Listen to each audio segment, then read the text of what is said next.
네, 다음 코너는 시장 시그널 포착하고 기업 속으로 들어가 보는 기업 분석 코너입니다. 두 분 전문가 나와 계시고요. 인베스트 자문의 인성희 고문과 주식회사 광장의 황태규 부장 함께하겠습니다. 어서 오세요. 안녕하세요. 네. 자, 시장 시그널 어떤 기업에 무슨 주제가 있는지 김유정 아나운서 알려주시죠. 네, 오늘의 첫 번째 시그널은 조선과 방산, 그 안에서의 대형주에 대한 시그널을 함께 포착해 보겠습니다. 첫 번째 종목은 수출 호황에 대한 기대감이 있는 한국항공우주입니다. 최근 EU 내에서도 군비 증강 추세가 이어지고 있죠. 이에 따른 동유럽 방산수의 기대감은 계속 이어지고 있는데요. 이뿐만이 아닙니다. 세계 최고의 실력으로 자리 잡고 있는 미국 해군으로부터 10조 원 분량의 훈련인 사업에 대한 기대감이 들려오고 있는데요. 한국항공 우주 같은 경우에는 로키드 마틴과 함께 입찰 예정이라는 소식을 함께 전하기도 했습니다. 전이라는 이스라엘의 가자에 대한 리스크, 간밤에는 러시아와 우크라이나 사이의 지정학적 리스크가 다시 한번 거론되기도 했는데요. 이러한 리스크 사이에 방산주 어떻게 전략 세워봐야 할지 함께 알아보도록 하겠습니다. 다음 종목도 함께 알아보도록 하겠습니다. 이번엔 조선 안에서 한화오션 체크해 봐야 될 것 같은데요. 오늘 아침 7시 55분경 한화오션의 수주 소식이 들려왔습니다. 대만 양밍해운으로부터 7척을 약 2조 원 분량의 수주 소식을 전했는데요. 한 척으로 따지면 약 3천억 원 규모의 어마어마한 규모입니다. 시장에서는 해당 수주가 2029년까지라고 이야기를 하면서 장기간 안정적인 수주가 확보가 가능하며 2028년 이후에는 더 비싼 고부가가치의 선박이 수주될 수 있다는 기대감 속에서 앞으로에 대한 실적 전망을 높여나가고 있는데요. 앞으로 또한 필리 조선소를 포함해서 캐파 확장까지 기대할 수 있다면 실적은 더욱더 성장할 수 있다고 전망하고 있습니다. 오늘의 방산과 조선주 그 전망 지금 바로 함께 알아보시죠. 자, 방산과 조선 이야기입니다. 제가 개인적으로 또 많이 언급하기도 했던 한국항공우주 카이. 일단 황태규 부장한테 먼저 내용을 들어보고 제가 좀 들어보고 부가 설명을 좀 첨언하든지 해보겠습니다. 네. 일단 러시아 우크라이나 전쟁 같은 경우 꽤 오랫동안 진행 중이죠. 현재 3년 이상 진행 중이라고 보는데 끝날 것 같으면서도 끝나지 않는 약간 메비우스의 띠 같은 그런 생각이 좀 나고 있는데 이러한 부분들과 더불어서 이제 그 가자 지구까지도 화해했다가 다시 한번 또 공습을 하고 이런 부분들이 중동 불안까지. 예, 맞습니다. 계속적으로 좀 일어나고 있습니다. 그러니까 이러한 지정학적 리스크가 지속 중이다라는 것이 일단 산업 전반적으로, 그러니까 방위 산업 전반적으로 부각되는 모습들이 좀 있었다라고 보는 건데 이에 따라서 이제 깜짝 놀랐던 국가들이 있죠. 이제 서방 국가에서도 동유럽 국가 같은 경우가 러시아 우크라이나 전쟁이 발발되면서부터 위기감 느끼기 시작했고 국방비에 대한 지출을 늘리기 시작했고 이러한 부분들이 결국 이제 우리나라 국내 기업으로 있어서 반사 이익이 좀 들어올 수 있었다라고 보는 겁니다. 이에 따라서 이제 수주 잔고가 급증하는 모습들을 좀 볼 수 있었는데 KF21 같은 경우는 자녀가 20대로 있어서 2조 4천억 정도 평가가 되고 있고 필리핀에서는 FA50 12대를 계약함으로 있어서 9,700억 정도 플러스 이제 가능성에 대한 부가적으로 이집트 쪽에서 FA50 최대 100대까지도 협상 중이다라는 얘기가 좀 나오고 있고요.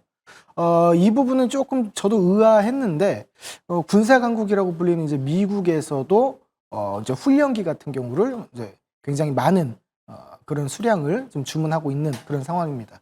그래서 이번 하반기가 좀 중요한 포인트가 되지 않을까 싶어요. 이번 하반기에 정확히 이런 수주를 받아들여서 인도를 할 수 있을 부분인지 이 부분을 좀 봐야 되는데 아무래도 이러한 부분들 때문에 이제 리스크적인 측면에 있어서는 수주 시점에 대한 그 지연 또는 이제 물량에 대한 축소 이런 부분이 조금 리스크적인 면이 될 수 있겠다 이렇게 좀 보는 거고 더 나아가서는 이제 우주 항공 섹터를 잠깐 풀어보자면 일단은 우주 로드맵 발표 이후에 투자를 확대하는 정부에 대한 방침이 있었죠.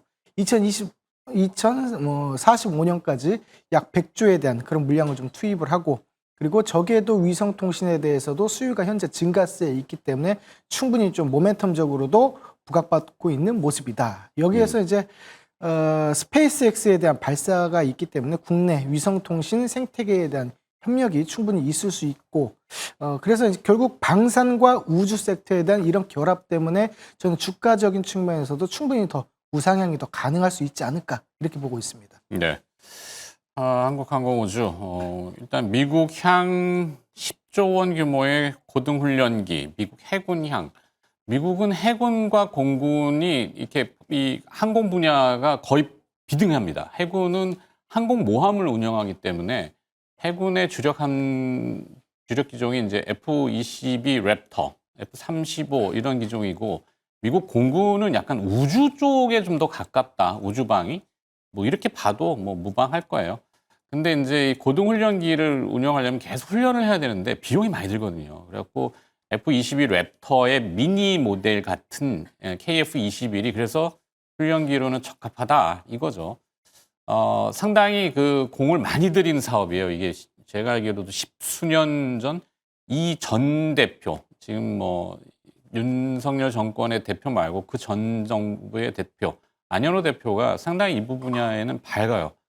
그분이 다시 저는 카이의 사장으로 오셔도 되지 않을까 싶긴 한데, 뭐 정치적인 변수들이 많아가지고 실무 능력을 제외하고 논란이 좀 많고 그것만 잘 안착이 되면은 카이는 지금 10조 원 규모가 아니라 그 이상 뭐 충분히 바라볼 수 있는 좋은 기업이라고 생각을 합니다.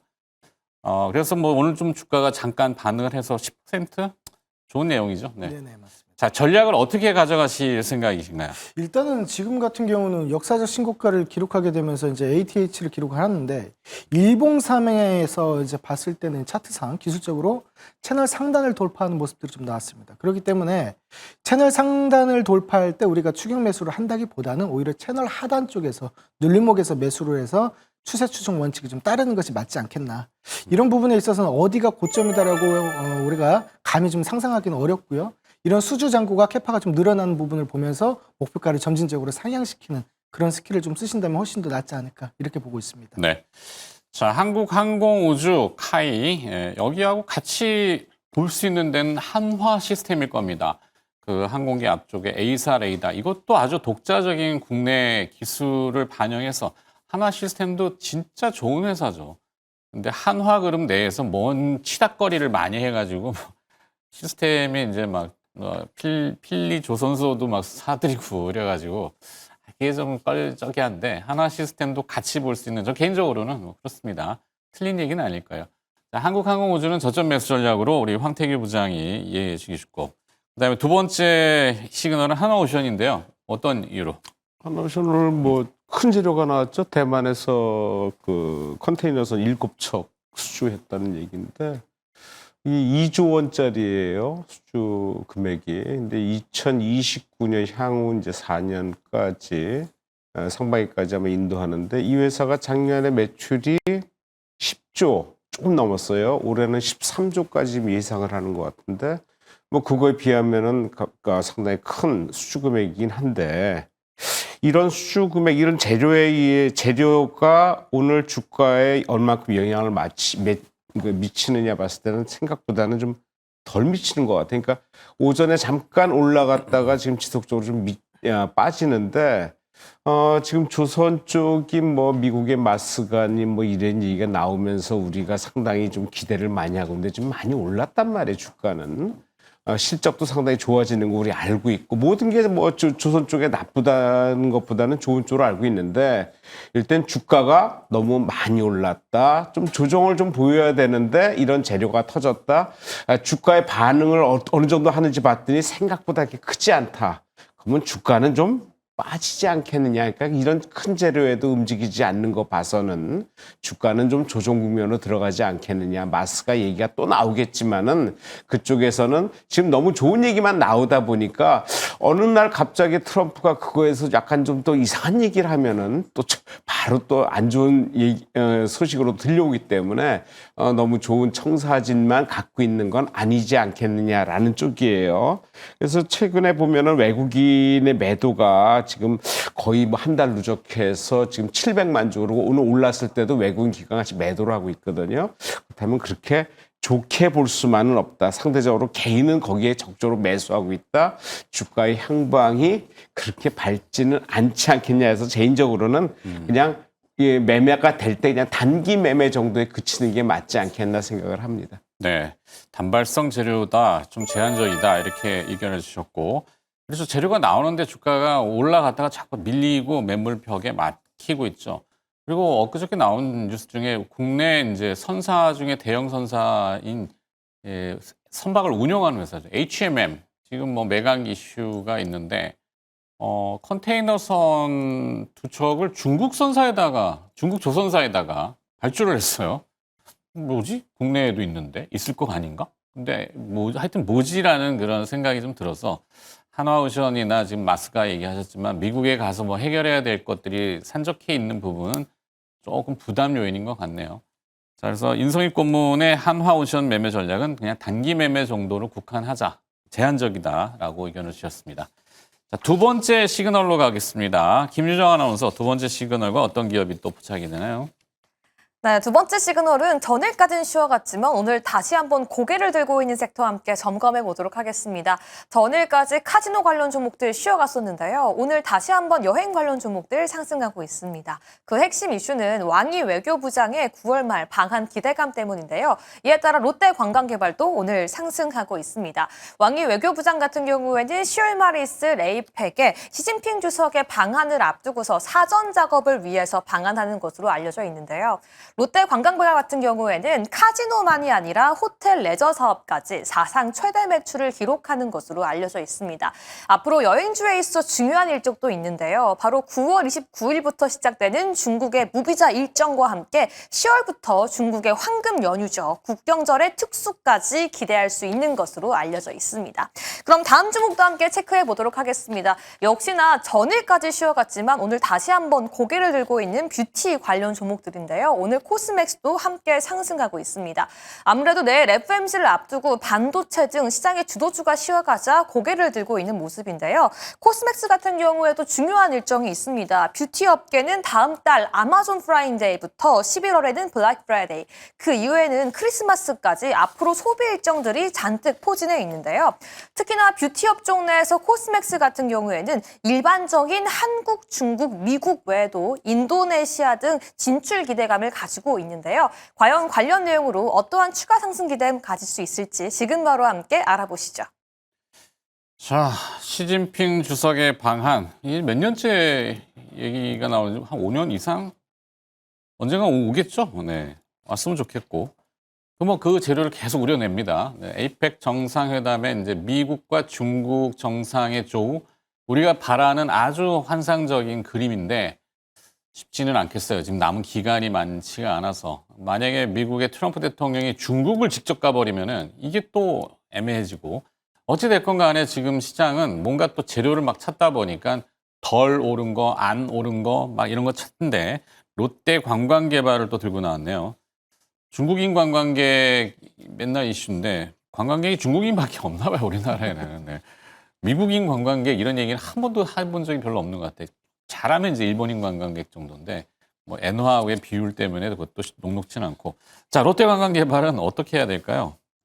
일단 말씀하신 바와 같이 약간의 리스크는 좀 있습니다. 그러니까 미국의 트럼프 대통령이 중국에 이제 가서 만나게 되면 이제 우리나라 이제 오펙 회의에 참석이 좀 안 될 수 있는 부분들 좀 있고, 하지만 이제 사실상 팩트적으로 봤을 때는 가장 확률 높은 부분은 다음 달에 열리게 되는, 우리나라에서 열리게 되는 그런 회의에 이제 중국도 오고 미국도 오고 뭐 이런 부분들이 가장 베스트에 대한 모습이겠죠. 자, 어찌됐든 이제 롯데관광개발 같은 경우는 이제 중국인 대상으로 할 수 있는 그런 카지노를 해서 최근에 이제 매출적인 부분이 확대가 되고 있는 모습들이 좀 있는데, 보다 중요한 것은 그 이전에 이제 왕이 외교부장이 이번 달 말 9월 말에서 또는 이제 늦어도 10월 중순 정도에는 방한 예정이다. 이렇게 이제 그 시진핑 방문 이전에 먼저 이제 탐사를 하는 그런 뭐 목적으로 이제 볼 수 있겠다. 뭐 이런 지금 뭐 모멘텀이 지금 형성이 되고 있다. 확정된 건 아니고 가능성이죠. 네, 맞습니다. 왕이 부장이 오면은 시진핑 주석도 올 확률이 높아진다. 네, 이렇게 네, 보는 네. 거잖아요. 근데 네, 왕이 부장이 지금 오는 것도 아직 결정은 안 났군요. 네네.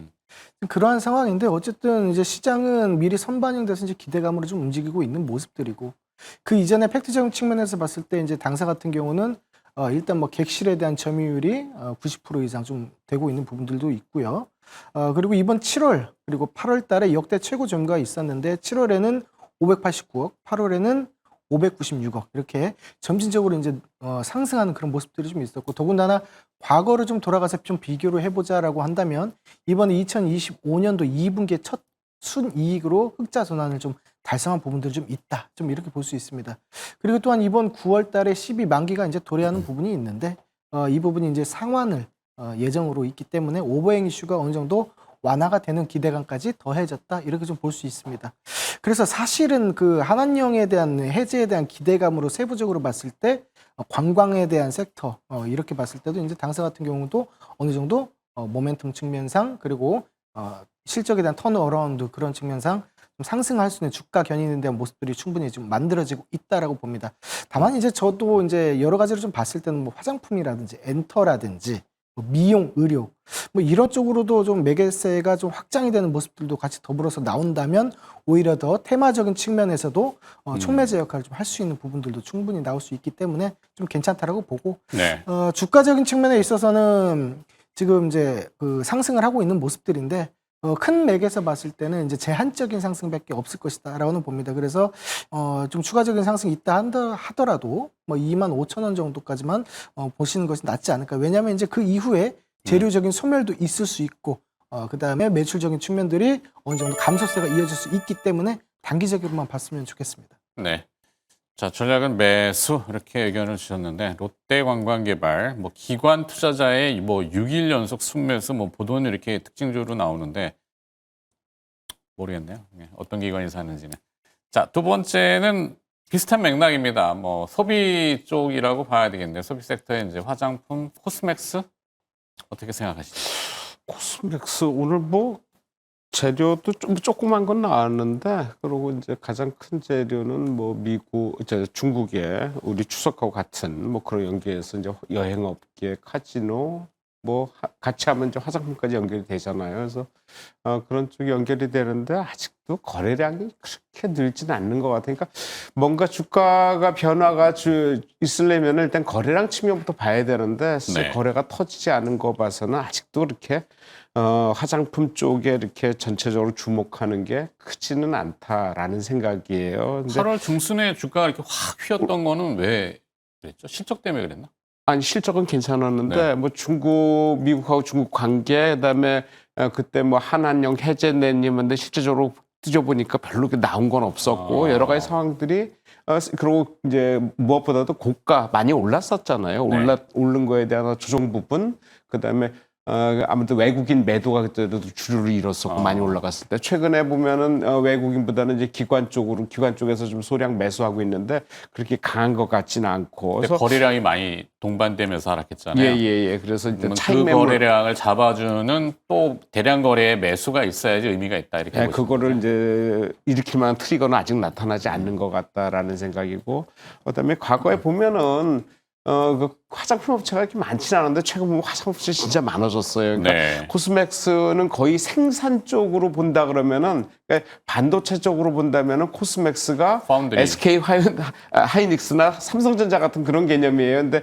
지금에 올라가는 거는 거의 뭐 유통업체나 아니면 실제적으로 연구하는 업체 뭐 그런 업체 쪽으로 기준으로 많이 올라가다 보니까 조금 소외됐는데 일단 거래량 측면에서 많이 떨어졌다 올라가려면 어느 정도 받쳐줘야 된다. 근데 기술적으로는 급등 이후에 급락을 하고 그다음에 상당히 조정을 좀 받았거든요. 그래서 여기서 제가 할 수 있는 거는 좀 올라갈 때 그냥 분할 매수 정도 강하지는 않고 일단은 접어둘 필요는 없다. 상승세는 유지할 것 같다. 실적이 상당히 좋거든요. 화장품 업체 다 좋고 코스메스도 좋게 나온단 말이에요. 기관 쪽에서 매수를 좀 해주고 있고, 그러니까 기술적으로도 바닥권 차트를 상당히 기술적으로 이동 평균선을 찍어냈기 때문에 그런 쪽에서는 점진적인 상승은 가능하지만 강하게 하려면 어떤 모멘텀이 필요한데 아직은 나타나지 않고 있다는 쪽에서 그냥 분할 매수 정도로 봐야 되지 않겠나 생각을 합니다. 네. 참 어려워요. 화장품으로 치면 아까 말씀하셨지만 약간 파운드리, 반도체로 치면 파운드리죠. 주문 생산.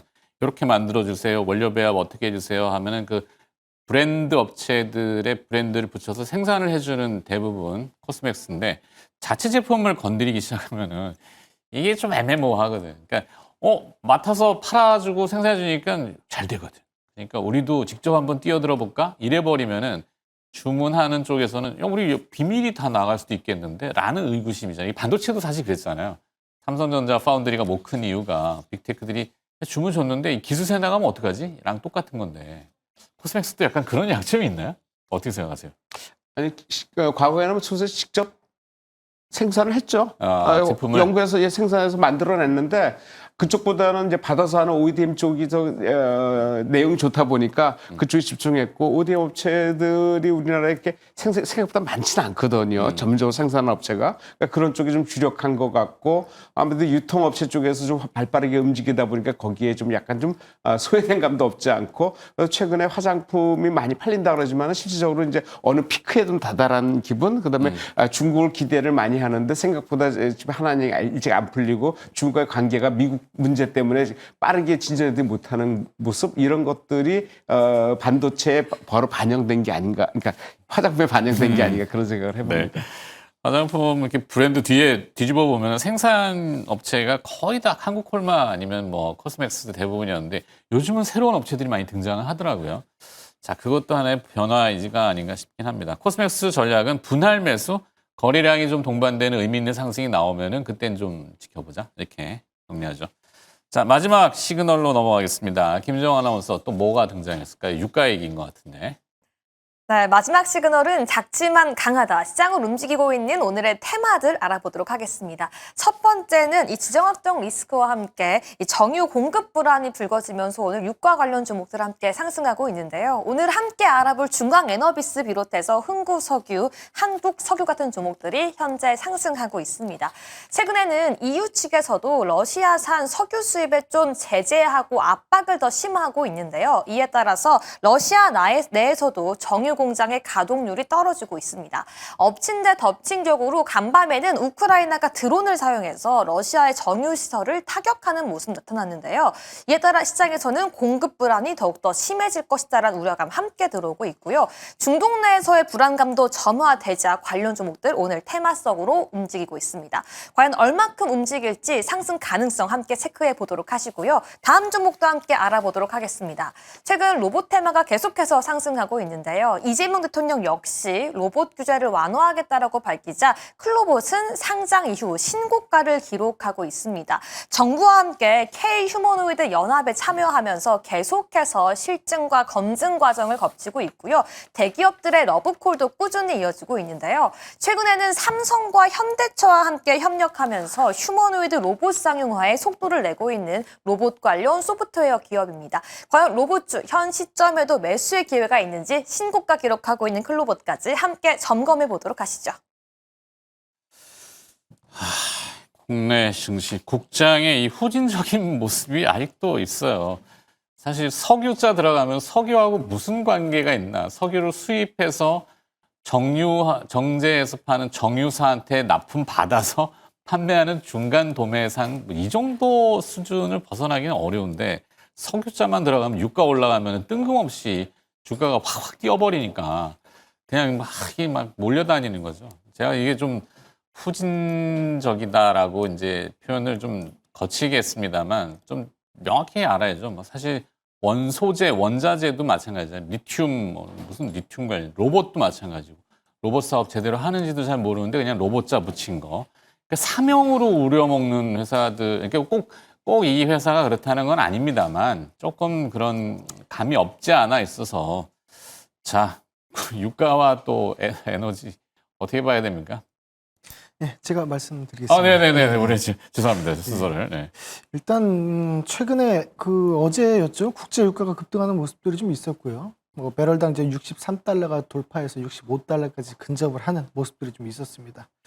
이에 대한 이유 같은 경우는 우크라이나에서 이제 러시아 쪽으로 드론으로 이제 정유시설을 공격했고 그로 인해서 유가가 좀 상승했다. 이게 이제 근본적으로 어제 이슈가 이제 발생했던 부분인데 추가적으로 있어서는 이제 미국이 러시아에 대한 원유에 대한 그런 제재를 가했죠. 그러니까 서방 국가한테 러시아 원유를 사지 말라라고 얘기를 좀 한 부분인데 네. 사실상 러시아의 원유 같은 경우는 중국에 대부분 이제 나가고 있기 때문에 뭐 가스는 유럽으로 다 나가고 있고. 맞습니다. 예. 그걸 사지 말라 그러면 뭐 얼어 죽으라는 얘기예요. 뭐.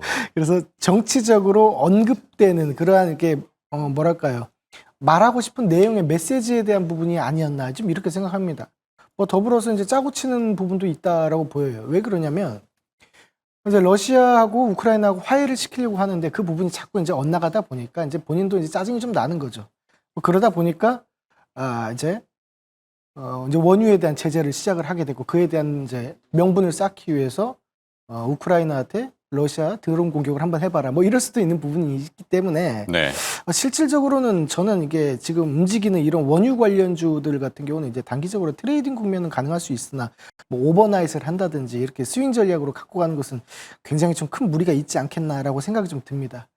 더불어서 이제 가자지구 공습이라든지 이런 부분들까지도 합세해서 좀 모멘텀적인 역할은 하고 있으나 불분명하다. 좀 이렇게 볼 수 있고 제가 다시금 생각을 하게 되는 부분들은 이번에 이제 금리 인하를 이제 하게 되는데 보통 이제 0.25 정도 이제 그 인하를 보고 있고 0.5 정도를 보는 시각은 약 4%에 불과합니다. 하지만 네.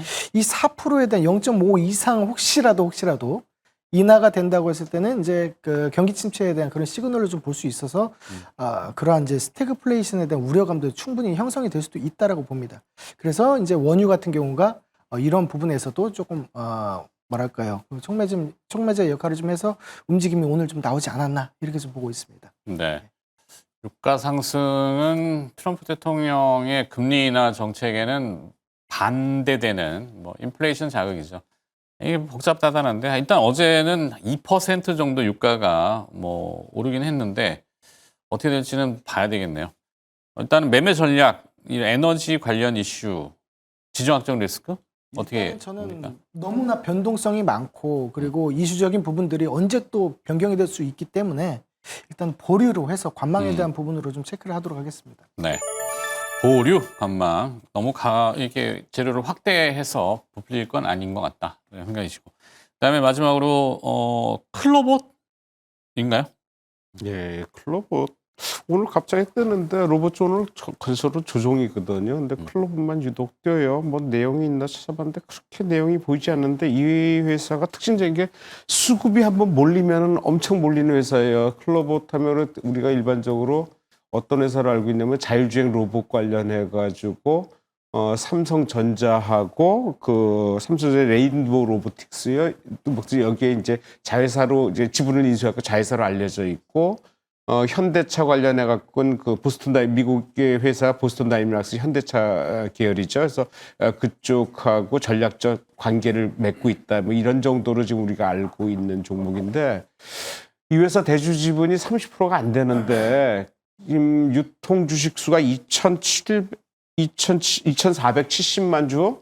근데 얼마 전 일주일 전에 거래가 2,300만 주.